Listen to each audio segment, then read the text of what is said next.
平時去韓國聽得最多嘅就係首爾、釜山、濟州。大家又知唔知道上年年中開始新增咗多條直航，就係大邱。呢個地方被好多本地人私人收藏，原因就係節奏比較慢，咖啡文化一樣盛行，玩嘅食嘅一啲都唔輸蝕啊！想同大家講，我哋嚟咗一間超靚、超震撼嘅一個 cafe。出發日期咧就係3月尾，正正就係櫻花期。我哋都係第一次喺韓國睇櫻花，所以非常之期待啊！哇，呢邊仲更加靚啊！當你以為一邊好靚嘅時候，另外有一個係仲更加靚，係兩旁都有櫻花。如果你都想避開人潮，想揾一個物價親民、步伐悠閒，大邱可能係你其中一個選擇。香港出發3個零鐘左右就到啦，啱晒短假期玩3兩日啊！事不宜遲，我哋即刻向大邱出發 ，Let's go！ 呢架巴士勁朗咯，好唔舒服啊！搭咗，我唔知究竟係架車嘅問題啊，定係還是司機嘅問題？試下啊嘛，第一次喺韓國大邱搭巴士，唔使試啦，試咗好唔舒服啊！而家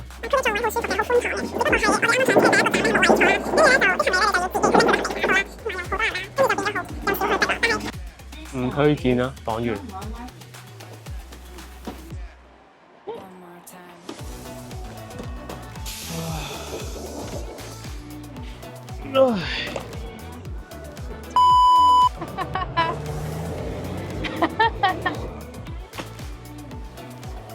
我哋而家睇下地圖點行啦。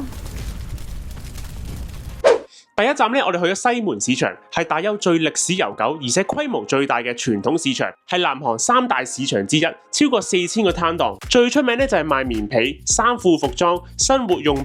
嘢食方面咧，刀切麵、餃子、糖餅等等。不過好多店鋪咧都有重複嘅現象出現。每逢咧週末夜晚7點開始，搖身一變就會變成西門夜市，適合夜晚喺度覓食。另外我哋都發現咧呢度嘅年長阿姨咧都幾粗魯㗎，例如行下一路都會慣性推開人，阻住佢哋做生意咧都會鬧走人。唔知有冇觀眾試過呢？呢啲係咪就係韓國阿姨嘅特徵呢？我哋而家咧喺西門市場咧入咗一間叫慶熙食堂，咁佢喺呢個嘅Google 上邊咧有4.1分啦。咁同一時間咧，我喺網上揾到嘅時候咧，其實係勁多人推介咯。入到嚟嘅時候咧，其實第一時間咧，你會聞到佢一陣個豬臭味，其實係豬騷味有少少難聞㗎嗰個味，我會覺得嗰啲臭味係嚟自邊度？係咩啊？啲咩味咧？喂，因為佢一落台嘅時候咧，我就開始聞到嗰陣臭味。但係點解都會我哋照入嚟咧？就係因為我哋見到佢周邊其實咧都好似有好多電視台啊、藝人啊、明星啊，都好似有過嚟即係食嘢打卡咁樣，所以咧就俾佢呢一個嘅韓國人氣啦，咁就叫吸引咗入嚟。好，咁講一講咧，我哋嗌咗啲乜嘢食先？咁其實你見到我哋而家成台都係嘢咧，其實我哋都淨係嗌咗一個餐嘅啫。咁當然咧就包括佢嘅4式嘅前菜啦。咁另外咧呢一兜好傳統嘅用一個驢整嘅一個燒排骨啦，再加埋咧佢係俾埋個生菜俾我哋咧係包嚟食。咁換言之咧，其實有幾種食法，你可以配飯啦，亦都可以包生菜啦。咁成個體驗咧，我覺得都幾特別，亦都我係喺韓國咧未試過食呢一款嘅菜式啊！喺韓國人心目中應該都係一個好地道嘅一個餐廳。咁我想講呢啲人咧其實係走得勁快啦，跟住咧而家咧又已經換咗成批咧，全部都係新嘅韓國人。跟住我哋就覺得哇好熱鬧啊！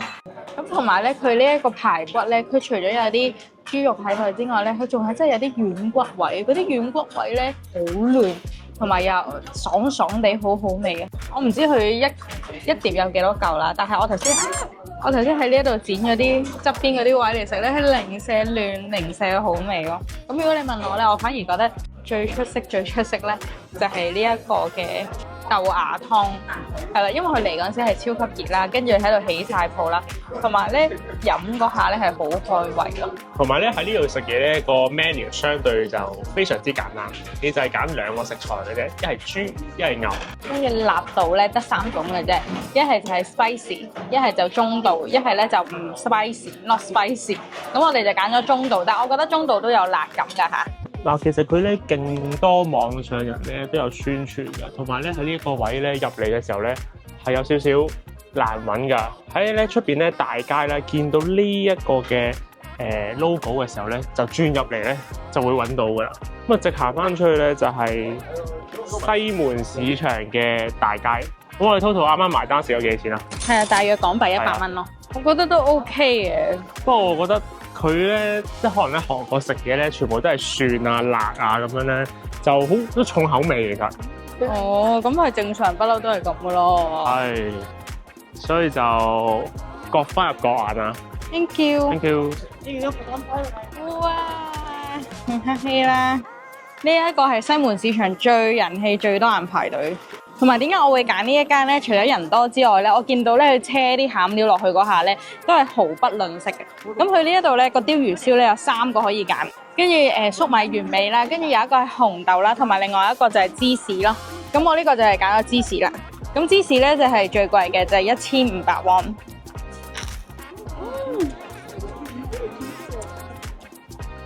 好脆個皮啫喎你。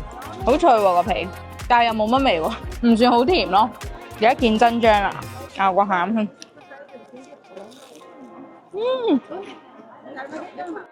每一啖都有拉絲。呢個咪純粹食芝士嘅啫喎，好似嘢咧。同埋熱咯，夠熱咯。好食嘅，好食嘅。係咯。正所謂咧，入鄉就要隨俗，因為咧我見到呢個西門市場入邊咧有好多啲咧街邊檔，形式咧有少少似好似日本咧嗰啲屋台咁啊，細細個位咁已經大概咧有可能6至8個人坐喺度一齊食嘢咁樣。我哋咧就每人嗌咗一碟嘢，其中一個咧就係韓式飯卷，另一個咧就係餃子。佢呢個三角餃子入邊咧係全部都係透明粉絲嘅。咁其實咧成個三角餃子咧係冇乜味，係真係靠咧佢而家外皮嗰啲嘅梳繩啊、辣椒啊、香葱咧而去增加嗰陣味嘅啫。好重嘅豉油味，鹹鹹地。佢嗰隻粉絲咧唔係幼小嘅，係厚身少少嘅。呢個係大豆麵條、個大豆麵條、拌飯麵、拌飯麵、刀上麵、宴會聚會唔知呢個係咩？糯米聖代、三角餃子同埋扁餃子咯。每一個都有唔同價錢㗎。好啦，我哋咧今日嚟到大邱嘅第一晚咧，我哋即將咧會入住呢一間叫做奧斯卡酒店。咁呢一間酒店咧，其實我就喺雅高達嗰度 book 嘅。咁我亦都係咧排除萬難咧，係揀咗好多先揀到呢間酒店。因為大邱咧都係一個發展中嘅一個旅遊地方啦。咁其實佢有好多嘅汽車旅館嘅。咁我相信咧呢一間酒店亦都係汽車旅館咧改裝而成嘅。無論喺大堂啦、lift 口啦，甚至乎入到嚟嘅時候，你都唔會覺得佢係似一間酒店嘅。第一樣嘢，就係有把風扇擠咗喺度啦。咁我就會覺得啊，都幾好喎，有多把風扇喎，即係除咗開冷氣之外，都有把風扇吹涼啦。跟住我哋咧擠低咗啲嘢之後咧，就開始揾冷氣個 remote，點知揾極都揾唔到咯。咁我就終於明白，哦，原來係俾把風扇我哋咧，就係純上天兒，今晚係吹風扇。呢個又係第一個 O.J. 嘅地方啦。同埋韓國人咧都幾着重髮型嘅喎，你睇下佢呢度咧會咧提供埋支 hair spray 啦，仲有一個直髮夾啊。不過咧我自己咧就唔係好敢用啦，因為大家睇真啲，你睇下呢一個 hair spray 上邊係幾耐冇人掂過啊，積咗塵啊，跟住呢度有把梳又係啦，積晒塵嘅，好恐怖啊！呢度500蚊晚嘅酒店咧就係咁樣嘅級數啦，所以大家呢度要注意。咁講下啲好嘢先啦。咁第一樣嘢咧就係間房嘅大細又真係幾好嘅，即係對比起酒店嚟講咧，呢一間房咧係有28平方尺嘅，咁啊絕對唔係細啦。咁張床亦都大嘅，有3邊落床，同埋咧佢亦都做到咧洗手盆同埋馬桶沖涼嘅地方咧係分開，咁就變咗一個刷牙，有一個喺入邊咧沖涼啦，去洗手間亦都唔需要爭嘅。但係又要講扣分嘅地方啦。但係咧，我想講佢呢一個沖涼嘅位置咧，佢係冇浴簾嘅。換言之咧，好大機會沖涼嘅時候咧，呢度咧應該係會肥咗啲水出嚟咯。係啦，咁所以呢一度地下可能有機會要剪條毛巾，費事整濕成個地下啦。同埋有時有樣嘢咧，真係都搞唔掂呢啲啊！你睇下，連個插座外露晒出嚟，不特止仲要熱話，有少少危險啊！跟住咧呢一度咧呢一個插頭又係搖下喎，搞唔掂。咁呢間房咧大致上咧個 room tour 就係咁樣啦。咁你話價錢咧，的確係唔貴嘅，500蚊晚。但係我覺得絕對係可以選擇得更加好啲。點解咁樣講咧？個 check in 時間係好晏咯。佢頭先職員嚟到咧，同我哋講話要4點鐘先可以 check in 喎。跟住咧就叫我哋將啲行李咧就咁即係喺個 front desk 嗰張台嘅前面啫喎，亦都冇任何嘅嘢笠住啊、鎖住啊咁樣，即係就咁擠咗出嚟咯。不過有樣好處嘅就係佢都可以呢度睇到 YouTube 嘅，但係咧個 remote 咧又成日冇乜電喎，又好難溝通咧同樓下嗰度。我想問佢拎多張房卡咧，佢又唔俾啦。跟住我哋而家連個冷氣嘅 remote 啦，同埋個呢個 remote 冇電都唔敢同佢講。同埋佢個窗其實係開到㗎，原因就係因為佢 double lock 啊，lock 完呢個佢 lock 呢個，啱啱 Kevin 冇開啊，依家呢度咧就係一個蚊網嚟嘅，即刻空氣咧流通咗好多啦。我覺得長期開窗咧都唔係辦法，因為真係對面咧對住呢啲咁嘅客戶咧就好擔心啲空氣混濁啊。佢無端沖廁嘅，個廁所都唔會無端沖廁嘅。係咪撳錯掣啫？可能唔好自己嚇自己。沖一沖先。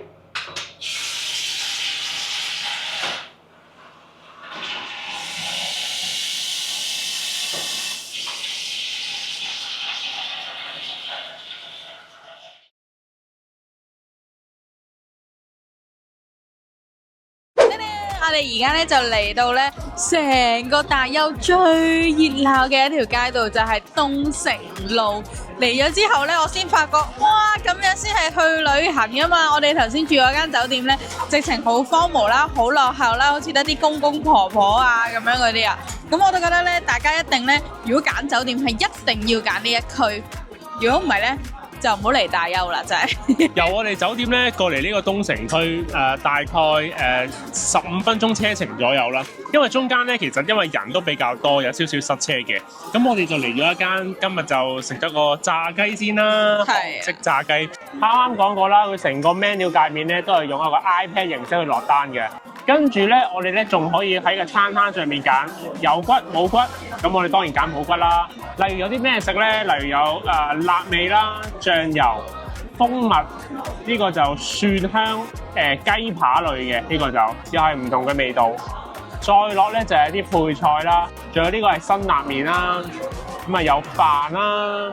咁啊，仲有唔少得嘅落嚟嘅，仲有咩啊 Highball 啊，啤酒3啤，仲有好多唔同嘅嘢飲咯。好啦，韓國嘅第一杯，我就係揀咗 Highball 啊 ，Cheers！ 係揀 Suntory Highball 咯，嚟到韓國竟然飲日本嘅 Suntory。好甜啊！唔夠 whisky 我覺得。咁我哋咧坐低嘅時候咧，我哋發現咦點解個牆壁咧有啲中文字嘅？我估可能係我哋即係中國人自己去開嘅。同埋佢都好識做生意嘅，咁啊有中文、英文、日文、韓文嘅 menu。咁就因為咧我哋啱啱就中午食西門市場嘅時候咧，全部都韓文，同埋有少少溝通唔到咧，真係有少少困難嘅。哇！呢個凍凍地嘅天氣，飲翻杯醒胃嘅暖湯啊！係啊，咁呢個咧就係一個叫韓國嘅魚糕湯啊！佢有好多款魚糕喺入邊嘅，驟眼見有3、4。我想講咧，佢哋咧其實啲份量好似都偏大份咁，即係無論我哋晏晝定係我哋而家呢一餐呢個鍋都好大份咯。哇，辣㗎喎個魚糕湯係，好開胃。呢個炸雞咧，咬落去啖啖肉，冇骨，好爽咬得。外脆內軟。不過佢半份嚟講咧，因為咁大份咧，唔敢想象如果一份啊，兩個人未必食得晒。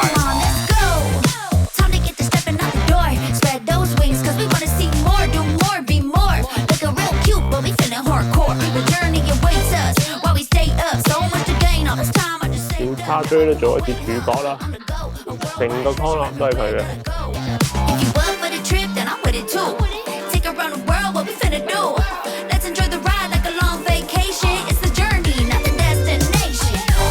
Hey girl, get up, we bouncing right now. Good times, our love is about to go down. Nights on driven fast in the high. Beep beep hitting every green light.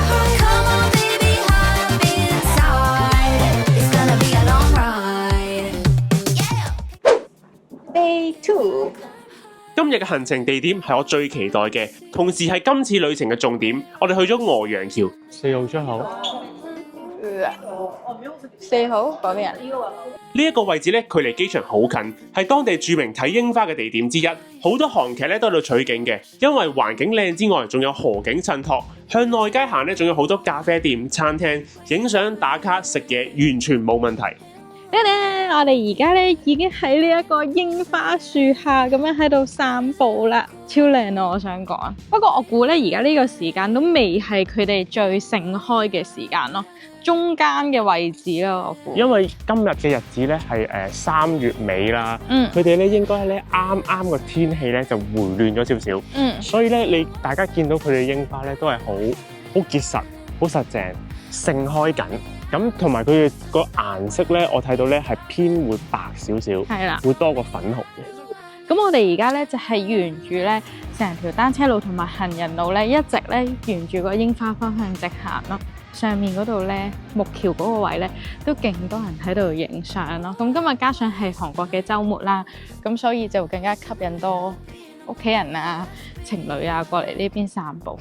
咁呢一度咧，我覺得係好舒服，同埋好似啲空氣都零舍清新啲嘅感覺。即係雖然佢人都幾多下嘅，但係咧因為佢嗰個環境空間同埋嗰個休憩用地咧好寬闊啊，即係所以其實喺任何地方去享受你欣賞嘅期間嘅時候咧，都唔會有太大嘅阻礙。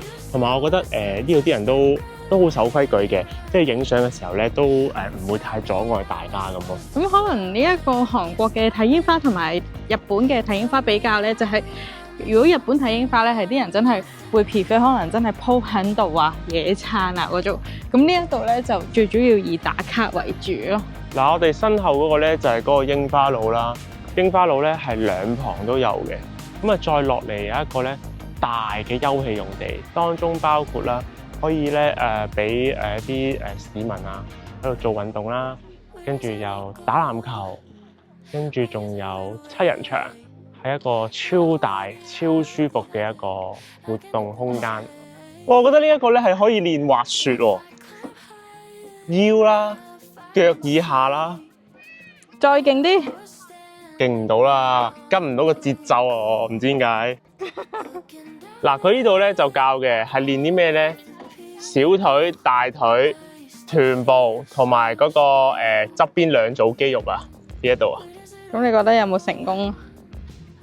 做幾下唔會成功啊，應該要做一段長時間。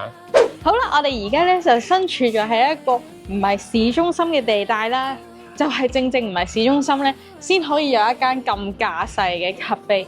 頭先我哋一落車咧，我望一望右邊，哇，好似成片農地咁啦。然後咧就行入去呢一棟樓高3層，我哋而家身處係3樓嘅呢一間咖啡。咁其實呢間咖啡咧，佢有好多大量嘅坐嘅位置啦。咁當然啦，嚟得呢一度就一定係食佢啲麵包啦，飲佢啲咖啡啦，然後咧就係好 chill 咁樣 enjoy 一日啦。哇，好正！呢個係 LV 朱古力，呢個係牛角包，呢個係哦，好靚得咯 ，thank you。OK， 我呢個咧係非常之邪惡。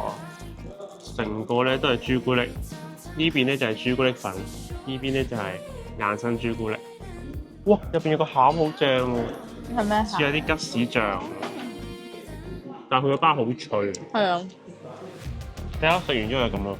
係啊，成隻手污糟邋遢，好鬆軟啊！我睇下幾多粉？呢度嘅所有麵包咧都係 OK 嘅，有實力。其實喺出邊嚟，而家望出去咧，呢一個羅漢松樹鎮咧，其實你哋咧都可以行過嚟打卡同埋影相嘅。我想講咧，唔好以為諗住呢一度郊區會少啲人嚟啦。不過我想講呢度咧係好多人咧都會過嚟，甚至乎咧有啲 family 咧係攬埋啲公公婆婆行路咧已經行得好慢咧，佢哋都會叫佢行樓梯而去咧嚟我哋上面呢一度坐低飲嘢咯。同埋呢度嘅位置咧，真係距離市區真係有少少距離。就算最近嘅地鐵站啊，再搭的士咧過嚟咧，都要用15分鐘嘅時間。由我哋啱啱啦，好似由嗰個櫻花路過嚟嘅時候咧，其實我哋都用咗20分鐘，少少塞車。其實韓國 Uber 咧都幾抵搭，真係。喺呢度啫嘛。40-50蚊市區周圍走，因為同埋大邱呢個地方咧，本身啲景點或者餐廳咧都好集中。冇錯，咁所以咧，我哋個交通都相對方便嘅。不過你想經濟又實惠嘅，當然一定係搭地鐵。我哋兩邊都試過嘅，係啦。總之嗰個地點近地鐵站嘅，咁我哋搭翻地鐵咯。因為佢呢度周邊真係好荒蕪嘅，側邊係農地嚟嘅，我想講，同埋所以先會突顯到，就算呢一度係一個3層高嘅 cafe， 望落去咧都好似好勁咁樣，因為側邊咧實在太矮啦。我俾你睇下點解我話係農地，你睇下呢個望出去，睇唔睇到啊？真係農地嚟㗎，嗰度全部嗰啲冚住晒種嘢㗎。食完嘢最緊要係將啲垃圾掉翻我樓下。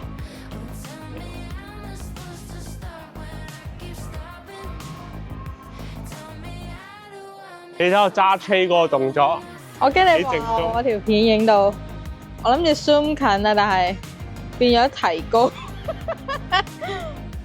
好啦，呢一度咧就係咧我哋咧的士停車一入嚟嘅位置啦。咁呢度咧就係咧首先大家就可以喺呢一度點咗個餐先。入邊有啲咩食咧？有咖啡啦，有呢個麵包啦。咁咧買完嘢之後咧就可以直接上樓梯上去。唔同嘅層數啦，係自由揀位坐嘅。而家又嚟到 Day 2嘅 Room Tour 啊！咁我哋琴日過得幾唔好，間房幾差咧，我哋咧就一個掃把掃就去。咁我哋依家咧就已經入住咗呢一個東城路，即係市區市中心最旺嘅一個地區嘅酒店。而呢一間咧就係叫做東京旅館。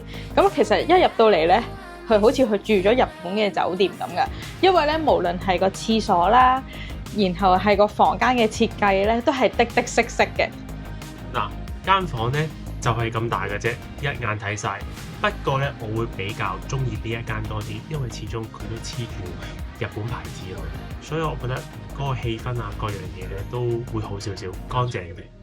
呢一間房咧就係麻雀雖小，五臟俱全嘅。你睇下一個咁細嘅單位，大約16嘅平方尺嘅單位咧，竟然都可以做到3邊落床喎！摸落去啊啲嘢咧都係乾爽舒適，同埋咩啊？揾到個冷氣 remote 啊！真係今日可以係開冷氣瞓覺，有得可以揀自己選擇開唔開冷氣啊嘛！咁呢一間酒店咧，其實就係2019年咧開幕嘅。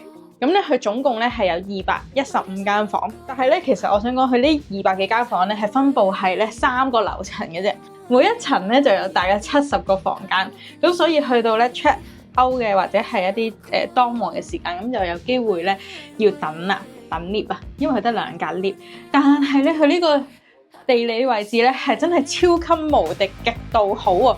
點解咧？因為呢一棟大廈嘅1樓就已經有間便利店，然後出邊咧，就係一個你一出到去咧，就已經好多人來人往嘅一個地方啦。咁所以咧，我覺得好慶幸咧，可以喺度住到2晚。咁洗手間咧就係一眼望晒噶啦，呢就係咁簡單咁簡約嘅啫，唔係一啲咩 fashion 嘅。不過就真係幾乾淨咯，啲嘢全部都。同埋咧，我想講，雖然我哋而家入住呢一個9樓嘅位置啦，但係呢個景觀係真係好開揚。前面好似無遮擋咁樣咯，咪同埋佢遠距離咧就可以望翻嗰個摩天輪。OK， 個夜景應該幾靚。係啦，依家日頭嘅時候咧，見到個摩天輪咧都仲喐緊，而且咧佢係上面咧係有一啲室內嘅機動遊戲，係有人玩緊嘅。琴日嗰個咧就500幾蚊晚啦，跟住呢一個咧就係435蚊港紙1晚咯，咁就已經可以住咗喺旺區啦，的色舒舒服服。OK， 唔怪得喺 Agoda 咁多 comment 啦。好啦，我哋咧而家咧就嚟到呢一間叫做 Waku Waku 嘅一間西餐廳啦。一間餐廳咧，同出邊街邊咧，成個感覺、成個氛圍係完全唔同，古典味咧係非常之強勁啊！咁我哋身後咧呢一個環境咧，你會見到有一啲好舒適嘅卡位啦。另外咧呢一度咧就係全部一啲嘅黑膠碟咯。咁呢一間餐廳咧最主要咧就係食扒啦，同埋食意粉為主嘅。哇！你一啖意粉一粒蛋黃啊，黐線！今次咧食意粉咧呢度好好啦，有一個咧家庭裝嘅 Parmesan cheese 啊，你睇下佢個口啊，係勁大㗎，你睇下。我哋平時咧喺超級市場可以買到咧，邊有可能咁大個窿？你睇下。其他佢呢個嘅黑胡椒咧都係用日本品牌，呢個好少見喎，其實喺香港度。加晒我啱啱加嘅嘢之後咧，再加埋一隻蛋黃咧，就係咁啦。雖然凍咗少少，但係味道非常好食。一啖麵咧用一個蛋黃咧，好奢侈啊！一起可食。熔岩芝士啊嘛，番茄意粉再加呢個芝士熔岩瀑布，同埋冇諗過咧咁冇人嘅呢一間嘅餐廳咧，即係我都以為死啦會唔會有啲伏咧，但係我估唔到咧啲意粉整到出嚟咧又真係好 OK 喎，你睇都唔伏喎，完全都。佢呢個芝士咧係真係毫不吝嗇咯，你睇下食極都仲有芝士啊！同埋韓國人嘅飲食文化咧，佢哋咧好中意咧喺晚餐嘅時候咧就中意飲翻幾杯，咁所以可能咧喺對於佢嚟講呢一啲日式嘅西餐廳咧個氣氛上咧就未必咁咩咯，所以佢哋可能晏晝啊或者係happy hour 嗰啲 tea set 嗰啲時間會多人啲咯，真係完全冇人喎。但我哋琴日咧係圍隔離咧都勁熱鬧，喺度飲啤酒啊 refill 啊，喺度食炸雞啊嚇冇晒燈嘅喎，好恐怖喎！到咗咯嚇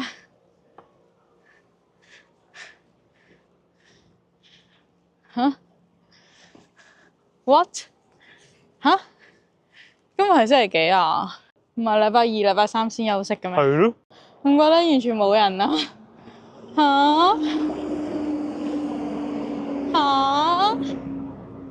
我哋嚟咗個咩地方啊？點解冇㗎？咦？係咪有啊？咦係啊！哦，嚇死嚇死！哇，差咁遠嘅，不過都唔算特別熱鬧啫喎，呢個就嚟收啦嘛係咯。因為朝早咧，佢應該係類似傳統市集，夜晚先有呢度㗎。哦，兩邊嚟㗎，好似。哇，好多人排隊喎，有間。見到啲人啊，終於定翻點。哇，頭先好似去咗一個休息咗嘅街市咁啊，勁黑。係驚老鼠啫，我啱啱。Reaching for the dream, caught up in a scheme, somewhere in between, not quite what you seem. Caught up in the game, calling out my name, trying to tame, can't play me the same. 小心謹慎。嚟啦，人哋拎俾你啦。好，OK。Thank you。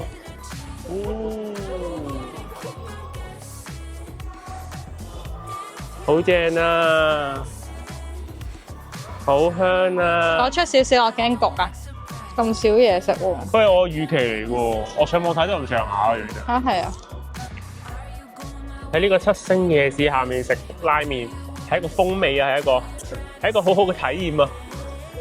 A few moments later， 唔知係咪因為今日星期日啊？呢個七星夜市咧就比較冷清少少，再加上咧我哋呢個時間咧係晚上10點鐘，仲有營業嘅鋪頭咧，我諗咧寥寥可數啊，大概8至10檔左右。我相信咧呢一度咧應該係呢度附近住喺度嘅人咧一個集中地食宵夜嘅地方咯。咁我覺得你值唔值得推薦嚟啊？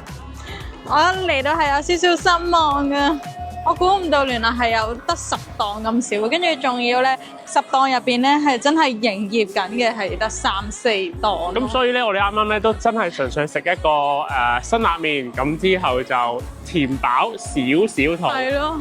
我哋跟住咧去7-Eleven啊或者 Family Mart。咁所以咧，如果你哋有心嚟呢個七星夜市嘅話咧，咁我覺得就6點鐘、7點鐘咧，應該係人流最旺嘅。揀翻星期5、6日，有翻少少氣氛。唔好好似我哋咁啊，揀禮拜日啊，冷冷清清嘅。你睇下呢個夜市影相啊、打卡咧，其實係幾靚嘅，真係。我唔覺咯，人哋已經好努力宣傳㗎啦，你俾啲時間人哋啦。太少檔啦，我覺得。網上又話咩一邊喺度食呢個美食，跟住又話睇下啲咩湖景咁樣嘅，似溪水多啲喎呢度。好啦，我哋而家咧身處咗喺呢一個嘅全球第一間嘅韓式古屋嘅 Starbucks 入邊，而呢一間 Starbucks 咧，其實佢喺2022年嘅10月咧先至開幕嘅啫。咁佢咧其實係由2個嘅韓屋組成，分別係呢一度啦，即係買嘢食嘅地方啦，同埋另外有一個坐榻榻米嘅地方。其實呢2個韓屋咧已經係接近100年嘅歷史，因為佢係1919年嗰陣時已經興建。咁當然啦，你會見到其實嚟到去都仲係好新淨，係因為佢有復修過。呢一度個空間就係咁大啊，好靜啊！呢個時間咧係朝早10點半左右，冇乜人，好舒服。但係亦都唔排除咧，一陣間下晝或者中午時間嘅時候咧係勁多人。下翻杯咖啡先。不過今日係平日啊嘛。咁同埋呢一間 Starbucks 咧，佢係同一個知名嘅一個音響公司咧去合作，所以咧成個環境咧，你會聽到咧，佢會一直咧會有啲音樂喺度播住，而嗰啲音響嗰啲音色咧，其實係靚嘅。咁呢一度咧，成個環境咧大致上分3個部分：主屋、庭園，同埋有一個叫做副屋，即係坐榻榻米嘅地方咯。如果入嚟呢一個範圍飲咖啡嘅話咧，記得啊要除鞋啊！呢度係唔可以着鞋入嚟嘅。如果你翹腳嘅時候咧會腳痹嘅話咧，咁就會有少少麻煩。咁我建議都係坐翻出邊咧會比較舒服啲。咁佢入邊嘅價錢咧，其實全球嘅 Starbucks 都係一樣，呢一度亦都唔例外嘅。不過呢一度咧有個好處咧，就係佢有好多唔同嘅杯啊，有好多唔同嘅手信咧可以買嚟即係做送俾人哋咯。呢一度個環境咧係超級超咯。雖然咧佢係有室內係可以坐啦，即係坐一啲好似榻榻米嘅嘢，但係我覺得喺戶外嘅環境咧係更加舒服。加上而家個天氣咧又唔會話好熱，亦都唔會話好凍啦，同埋喺度呼吸新鮮嘅空氣。同埋我想講咧，佢個廁所都靚過人嘅，喺一個喺一個古屋入邊嘅咯，喺嗰邊。Sunny而家咧就去呢一個洗手間啦。咁前面呢一個石屋咧就係洗手間，又分開男廁同女廁啦。女廁咧都幾多喎，有3格喎，值得嚟嘅我覺得。同埋喺東城路行過嚟咧，我諗可能大概6-7分鐘到就到咯，好快。咁我哋而家咧身處咧就係喺肥腸一條街嘅其中一間嘅餐廳啦。咁其實咧我哋點樣去釐定呢一間餐廳咧？其實我哋就淨係咧喺 Google 嗰度咧睇下邊間嘅評分咧最高咧，咁我哋就揀嗰間。我想講喺呢度咧有個唔好處咧，就係個地下好跣咯。除咗呢樣嘢之外，暫時都 OK 嘅。嗱，我而家咧就食呢一個五花肉啊，點下個汁醬先。呢個五花肉咧，同我哋第一日咧喺東城路附近嗰個咧，佢呢一個五花肉咧係再肥啲，即係佢個肥膏咧係2層肥膏，你睇唔睇到個底咧係真係2層咯，即係有陰陽色啊！我食啦，一啲啦，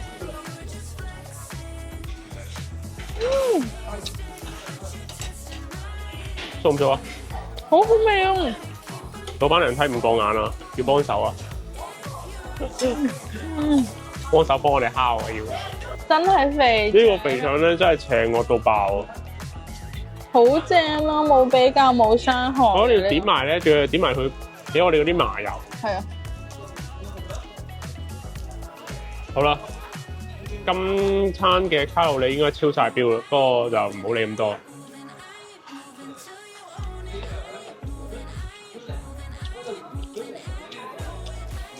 好脆，好熱，好肥，噴晒煙，好肥，好味。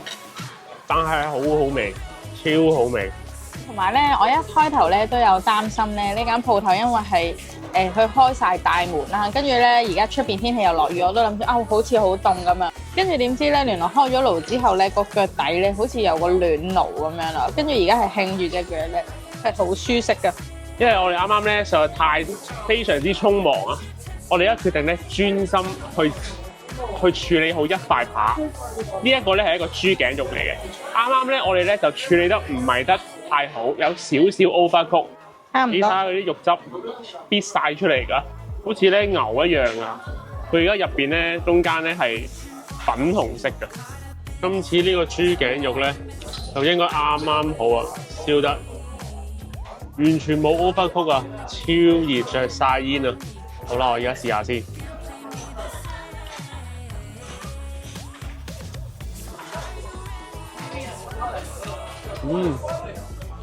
肉汁飽滿啊！我諗我哋咧要好好咧記住呢一個嘅黃色戰衣，因為一着起呢個黃色戰衣咧，就諗起呢一個嘅肥腸一條街。黃色戰衣，喂，但係我想講咧，呢個戰衣啊有少少油益味㗎，記住啊！我覺得呢套衫咧，其實直接可以拎去洗嘅，唔可以再翻着。Thank you. Oh, Good. Thank you. Thank you very much. oh, mini, Yeah. oh, Yeah. mini. Yeah. Mini. Wait, Thank you very much. oh, good. Thank you. 감사합니다. Thank you. Bye bye. 啊。同埋我哋真係好唔好彩啊！真係遇着咧呢一日咧係落雨啊今日，所以我唔知係咪因為落雨嘅關係咧，搞到呢個肥腸一條街咧其實人流咧都有。長一條。哦係咩？長一條我肥腸做乜鬼啫？因為我過嚟就係食肥腸，呢個烤腸一條街咧真係有少少靜。不過好彩真係我哋非常之好彩遇咗一間好好食嘅，喺呢個 Google 上面幾多分㗎？ 4.1啦呢間，但係個 comment 係最多嘅，有400幾個 comment。係啊，所以因為有啲餐廳咧，佢係有5分嘅，但係得2、3個啊、6、7個嗰啲咁樣咯。